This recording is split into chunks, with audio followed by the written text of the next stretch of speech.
പ്രിയപ്പെട്ടവരെ, ഇന്ന് വർത്തമാന പുസ്തകത്തിൻ്റെ പുതിയ അധ്യായത്തിൽ നമ്മളോടൊപ്പം അനുഗ്രഹീത ഗായകൻ ഫാദർ സേവേറിയോസ് അച്ഛൻ മലയാളികൾക്ക് പരിചയപ്പെടുത്തൽ ആവശ്യമില്ലാത്തൊരു മുഖമാണ്. അനുഗ്രഹീതമായ ശബ്ദ സൗകുമാര്യം കൊണ്ടും സാന്നിധ്യം കൊണ്ടും എല്ലാവരും അദ്ദേഹത്തെ ഏറെ ആദരിക്കുകയും സ്നേഹിക്കുകയും ചെയ്യുന്ന ഒരു വ്യക്തിയാണ്. ക്രിസ്മസിൻ്റെ ഈ പശ്ചാത്തലത്തിൽ പ്രത്യേകമായി സേവേറിയോസ് അച്ഛനോട് ഒപ്പം വർത്തമാനം പറയാനാണ് ഈ സമയം നമ്മൾ തീരുമാനിച്ചിരിക്കുന്നത്. ഏറെ ആദരവോടെ സ്നേഹത്തോടെ സേവേറിയോസ് അച്ഛനെ ഐക്കൺ മീഡിയയുടെ വർത്തമാന പുസ്തകത്തിലേക്ക് സ്വാഗതം ചെയ്യുന്നു. Thank you father. ക്രിസ്മസ് കാലമാണ്. ക്രിസ്മസ് എന്ന് കേൾക്കുമ്പോൾ ഒരു പാട്ടുകാരൻ എന്ന നിലയ്ക്ക് സേവേറിയോസ് അച്ഛൻ്റെ മനസ്സിൽ വരുന്ന ആദ്യത്തെ ഗാനം ഏതാണ്, മലയാളി എന്ന നിലയിൽ? തീർച്ചയായിട്ടും എൻ്റെ ഓർമ്മയിൽ എപ്പോഴും ഞാൻ പാടാനും ഇഷ്ടപ്പെടുന്ന പാട്ട് തന്നെയാണ് പൈതലാ യേശുവേ ഉമ്മ വെച്ചുണർത്തിയ ആട്ടിടയ ഉന്നതരേ നിങ്ങൾ തൻ ഹൃദയത്തിൽ യേശുനാഥൻ പിറന്നു. ലാ ലാ ലാ ലാ ലാ ലാ ലാ ലാ ലാ ലാ ആഹാ ആഹാ ആഹാ.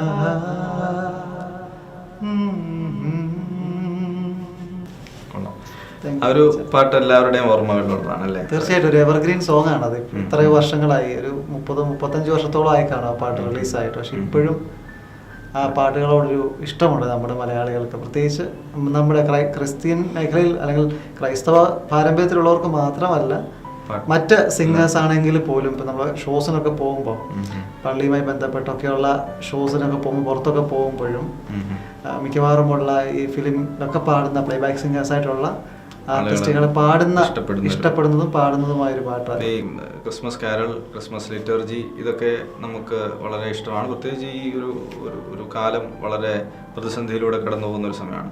എന്താണ് ക്രിസ്മസിൻ്റെ ഒരു സന്ദേശമായിട്ട് ഇപ്പോഴുള്ള ഒരു ആളുകളിലേക്ക് സേവേറിയോസ് അച്ഛന് പറയാനുള്ളത്? എനിക്ക് തോന്നുന്നു ക്രിസ്മസ് ഇന്ന് ഈ കൊറോണയിൽ തന്നെ 2020-ലും 2021-ലും ഉള്ള മനുഷ്യരോട് എന്താ പറയാനുള്ളത്?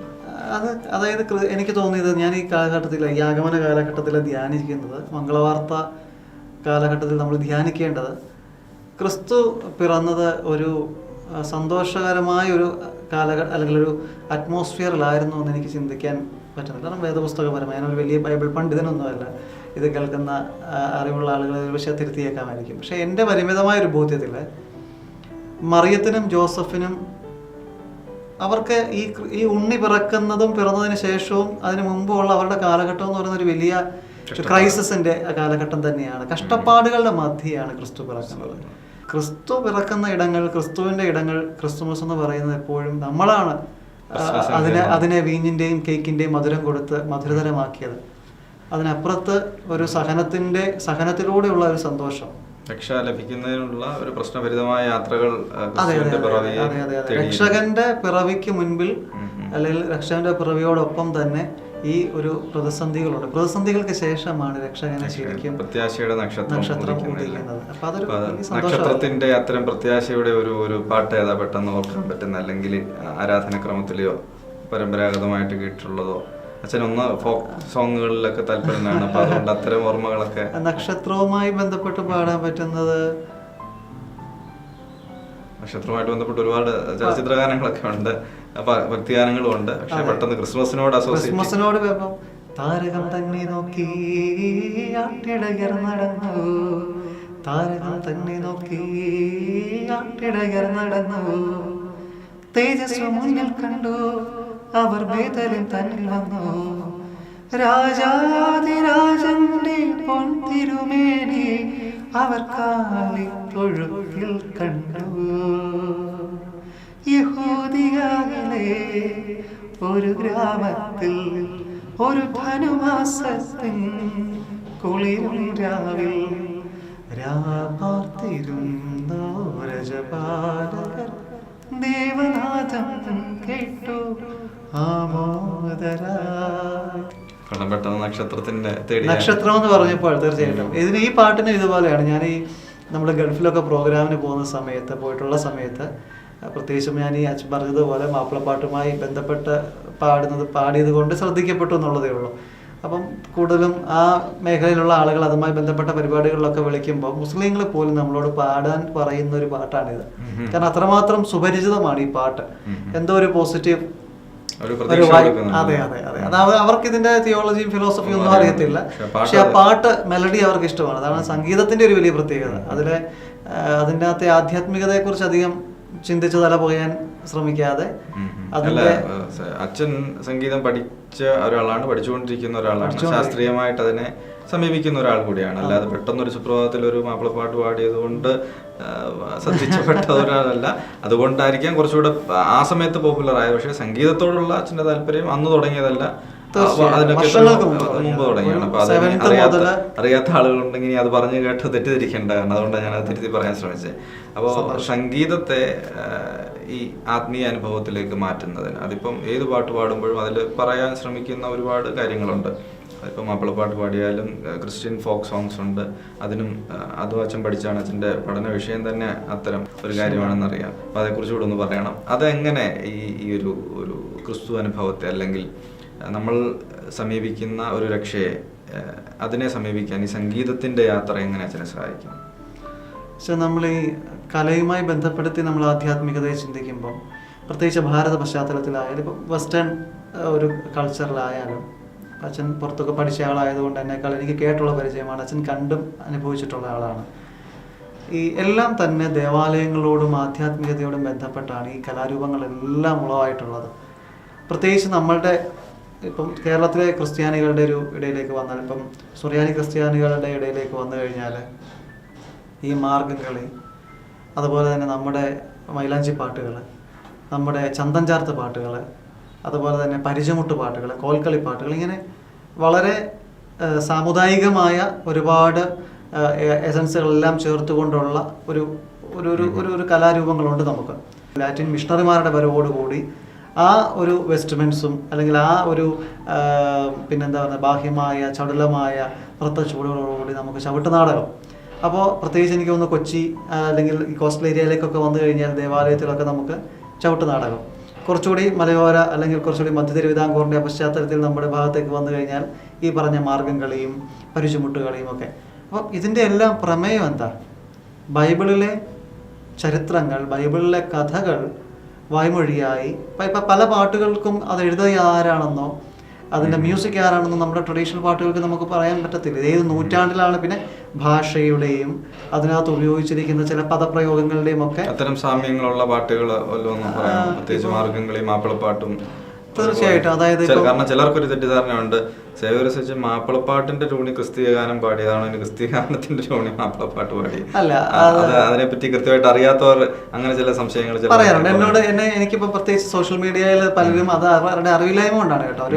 ഞാൻ മാപ്പിളപ്പാട്ട് പാടി ശ്രദ്ധിക്കപ്പെട്ടത് കൊണ്ട് അവർ ചിന്തിക്കും. നമ്മുടെ ചില അച്ഛന്മാരും അങ്ങനെ ചിന്തിച്ചിട്ടുണ്ട്. അവർ പലരും പോസിറ്റീവായിട്ടാണ് ഈ പറയുന്നത്. പോസിറ്റീവായിട്ട് നമ്മളോട് വെച്ചാൽ അത് നമ്മുടെ ഇതിനെ നമ്മുടേതാക്കി തന്നെ നിർത്തണം എന്ന് വളരെ ക്രിയാത്മകമായി നമ്മളോട് പറയുന്നവരാണ്. പാട്ടുകളുണ്ടല്ലോ. ഫോർ എക്സാമ്പിൾ, ഇപ്പം നമ്മുടെ പ്രത്യേകിച്ച് അന്ത്യോക്യൻ ആരാധനാക്രമത്തിൽ നമുക്കറിയാം, നമുക്ക് നമ്മുടെ സഭാ ഗാനശാഖ തന്നെയുണ്ട്. നമുക്കൊരു പാഠ്യപദ്ധതി കൃത്യമായിട്ട് എക്കാറ എന്ന് പറയുന്ന ബെസ് ഗാസോ പുസ്തകത്തിൽ നമുക്ക് നമ്മുടെ സഭയിലെ ആരാധനാ ക്രമം അനുസരിച്ച്, കാലഘട്ടം അനുസരിച്ച് നമുക്ക് ഓരോ കാലഘട്ടത്തിലേക്കും ട്യൂണുകളുണ്ട്. ആ ട്യൂണുകൾക്ക് തന്നെ 8 വകഭേദങ്ങളുണ്ട്, അറിയാമല്ലോ അച്ഛന്. അപ്പോൾ അതിൽ 8ാം നിറം എന്ന് പറയുന്നത്, ഇപ്പം 8th മോഡ് എന്ന് പറയുന്ന അല്ലെങ്കിൽ ആ രാഗം എന്ന് പറയുന്നത് വളരെ മെലോഡിയസ് ആണ്, വളരെ മേജർ സ്കെയിലുള്ള പാട്ടുകളാണ്. ഇപ്പം അതിൻ്റെ ഉദാഹരണമാണ് ഇപ്പം ഞാൻ സുന്ദരികളിൽ അതിസുന്ദരി ജാതികളിൽ സോനു നൃപതിശലോമോ വിമല സഭേ നിന്നെ ലാളിപ്പൂ നിന്നധരങ്ങൾ മധുവർഷിക്കുന്നു വസന സുഗന്ധം നീസാൻ കുസുമസമം സഭയെ സകലവിധം സുമുഖി നീ കറത്തേണ്ടാത്തോൾ സ്ലേബായേ വന്നിപ്പതിനാൽ രാജവമശിഹ ഹാലേലൂയ കാക്കുന്നു നിന്നെ ബാരക്കുമോ മുത്തുവൈര കല്ലുവെച്ച രത്നമാല മാറിലിട്ട് മാതളപ്പൂ പോലെ പെണ്ണ് ചിരിക്കും നേരം, മാതളപ്പൂ പോലെ പെണ്ണ് ചിരിക്കും നേരം.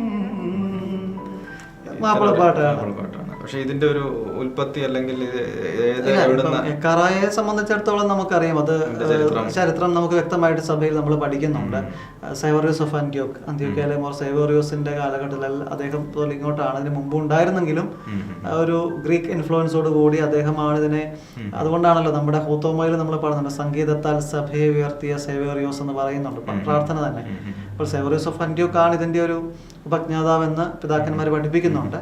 പക്ഷേ ഈ പാട്ടുകളൊക്കെ ഇപ്പം മാപ്പിളപ്പാട്ടാണെങ്കിൽ തന്നെ പല മലബാറിൽ പാടിയിരിക്കുന്ന പല പാട്ടുകളും ഇതിൻ്റെ രചയിതാക്കൾ പ്രത്യേകിച്ച് ദ്വീപിലൊക്കെ പോയിട്ടുള്ള ദ്വീപുകളിൽ നിന്നുള്ള ദ്വീപ് ഭാഷ, അതുപോലെ തന്നെ മലബാറിലെ തന്നെ സങ്കര മലയാളം, അപ്പോൾ ഇതൊക്കെ ആരെഴുതിയെന്നോ അല്ലെങ്കിൽ ഏത് കാലഘട്ടത്തിൽ ചില മിക്കവാറും ഉള്ളതൊക്കെ ഉണ്ട്. എന്തായാലും ട്രഡീഷണൽ പാട്ടുകൾ പലതും അതിൻ്റെ ട്യൂൺ ആരാണ് ചെയ്തത്, ഇതാരാണ് അതിൻ്റെ ഉപജ്ഞാതാക്കൾ എന്ന് പറയാൻ നമുക്ക് പറ്റത്തില്ല.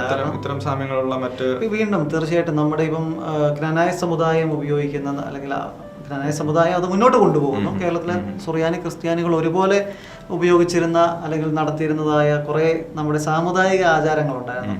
ഈ പറഞ്ഞതുപോലെ മധുരം വെപ്പ്, ഇപ്പം കേരളത്തിലെ വടക്കൻ മേഖലയിൽ വന്നു കഴിഞ്ഞാൽ മധുരം വെപ്പ് എന്ന് പറഞ്ഞ ചടങ്ങുണ്ട്. അപ്പോൾ ആ ചടങ്ങിൽ ആളുകൾ കൂടി വരുമ്പോൾ സന്തോഷിക്കാൻ വേണ്ടിയിട്ട് ഉള്ളതായിരുന്നു ഈ പാട്ടുകളൊക്കെ. ഇപ്പം മൈലാഞ്ചി ഇടുമ്പോൾ പാടുന്നത് വെച്ചാൽ ഇപ്പം മലബാറിലെ പാട്ടാണ്. സുവർഗത്തിലുള്ള മൈലാഞ്ചി മൈലാഞ്ചി അത് മുതലെല്ലാരും ഇട്ടുള്ള മൈലാഞ്ചി. ഇത് തന്നെയാണ് മാർത്തോമൻ നന്മയാലൊന്നു തുടങ്ങുന്നു നന്നായി വരേണമേ ഇന്ന് ഉത്തമനായ മശിഹ തിരുവുള്ളം ഉണ്മയേഴും നൽകവേണം. അതിൻ്റെ വൃത്തം ഒന്നാണ്, മെലഡി രണ്ടും പാടാൻ പറ്റുന്നതാണ്. ഇനിയും ഈ മാർത്തോമൻ നന്മയാൽ എന്ന് തുടങ്ങുന്നതിനകത്ത് അതുപോലെ തന്നെ മൈലാഞ്ചിക്ക് അണിയുന്ന പാട്ടുണ്ട്.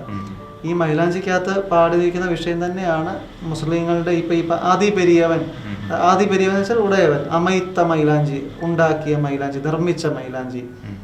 അതൻ എന്ന സുബർഗത്തിൽ, ഏതൻ സുബർഗം തോട്ടം, സ്വർഗരാജ്യം, പർദീസായാണ് സുബർഗ പൂങ്കാവ് എന്ന് പറയുന്നത്. കെട്ടി എന്താ പറയുക വേർതിരിച്ചിരിക്കുന്നതായ ഉദ്യാനം. നമ്മൾ പർദീസായെ കുറിച്ച് പറയുന്ന ഒരു ഇതുണ്ടല്ലോ. അപ്പം അതിനെന്ന സുബർഗത്തിൽ ഉള്ള മൈലാഞ്ചി. ഹൗവ മനയാൾക്ക്, ഹൗവ എന്ന മനൈവി ഈ തമിഴ് ചേരുന്നുണ്ട്. ഹൗവ മനയാൾക്ക് ഇറക്കിയ മൈലാഞ്ചി. ഇത് പഠിക്കാൻ വേണ്ടിയിട്ട് ഈ ഇത്തരം ഭാഷകളൊക്കെ സുറിയാനി പഠിച്ചിട്ടുണ്ടെന്നുള്ളത് അറിയാം. അറബി അതിനുശേഷം അത്യാവശ്യം കൈകാര്യം ചെയ്യും. ഈ സംഗീതത്തിന് വേണ്ടിയിട്ടും ഇത്തരം എനിക്കല്ലാതെ അതുമായി ബന്ധപ്പെട്ട് തന്നെയാണ്, പാട്ടുമായി ബന്ധപ്പെട്ടാണ് അറബി പഠിച്ചത്. പക്ഷെ ഞാൻ എപ്പോഴും പാട്ടിനെ പള്ളിപ്പാട്ടുണ്ട്, പക്ഷെ പാട്ടായിട്ട് കാണണം എന്നുള്ള ഒരു ചിന്താഗതിക്കാരനാണ് ഞാനിപ്പം. അതിപ്പം എനിക്ക് വ്യക്തിപരമായിട്ട് ചിലപ്പം ഇഷ്ടം, ഇപ്പം അച്ഛൻ ഈ പറയുന്നൊരു ഫീലിൽ ഒഴുകി നടക്കുന്ന ഫീലിൽ പാടാൻ പറയുമ്പോൾ ഒരുപക്ഷെ ഭക്തിഗാനങ്ങളെക്കാൾ ഞാൻ പ്രിഫർ ചെയ്യുന്ന ലളിതഗാനങ്ങളായിരിക്കും, അല്ലെങ്കിൽ നല്ല നല്ല ഫിലിം സോങ്ങുകൾ ഒരുപാടുണ്ട്. അല്ല ഒരിക്കലും മോശമല്ല, നല്ല വരികൾ വളരെയേറെ അധ്വാനിച്ച് അല്ലെങ്കിൽ അത്തരം അനുഭവങ്ങളിലൂടെ കടന്നുപോയവര് എഴുതിയതാണ്. ഇനിയും വളരെ ഭക്തിപൂർവ്വം ആളുകൾ പാടുന്ന പാട്ടുകൾ പോലും എത്രയോ അനുഭവങ്ങൾ സിനിമകൾക്ക് വേണ്ടിയിട്ട് ആളുകൾ എഴുതിയ അവരുടെ ജീനിയസ് ആയ ആളുകൾ ചെയ്തേക്കുന്ന. ഞാൻ എപ്പോഴും എന്താ പറയുന്നത്, വേറൊരു ലോകത്തിലേക്ക് പോകുന്ന സ്വകാര്യമായിരുന്ന് കേൾക്കാൻ ഇഷ്ടപ്പെടുന്ന ഒരു പാട്ടാണ്. ഒരു രാത്രി കൂടി വിടവാനവേ ഒരു പാട്ടുമോളി വീഴവേ പതിയെ പറന്നരിൽ വരും അഴകിൻ്റെ തൂവലാണു നീ. ഒരു രാത്രി കൂടി വിടവാനവേ ഒരു പാട്ടുമോളി വീഴവേ. ചെറുതി ചോദിക്കാറുണ്ട് ഇങ്ങനെ പാടുമ്പോൾ ഇത് എന്താ പ്രണയം, ഒരച്ഛൻ്റെ പ്രണയഗാനം. ഇത് ഇപ്പം എന്നെ സംബന്ധിച്ചിടത്തോളം എനിക്കൊരു കാമുകിയില്ല, പക്ഷേ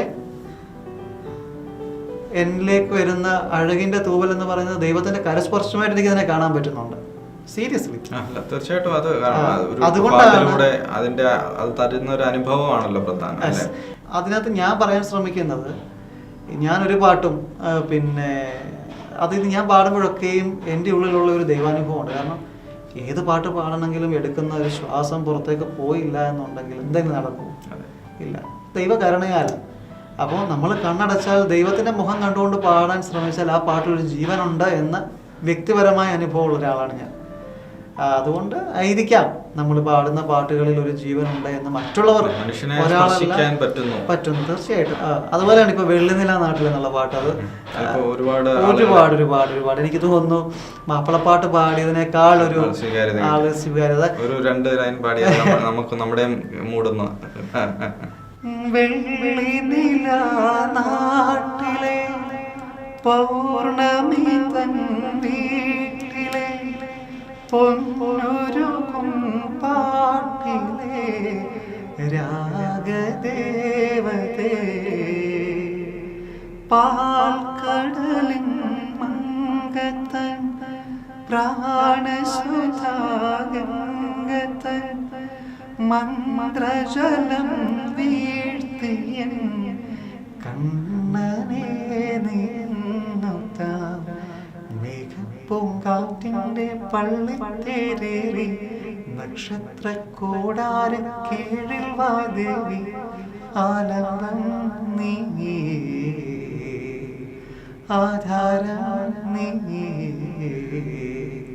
സ്നേഹത്തിൻ പൂഞ്ചോല തീരത്തിൽ നാമെത്തും നേരം ഈ നേരം, സ്നേഹത്തിൻ പൂനുള്ളി മാലിന്യങ്ങൾ കോർക്കുന്ന കാലം പൂക്കാലം.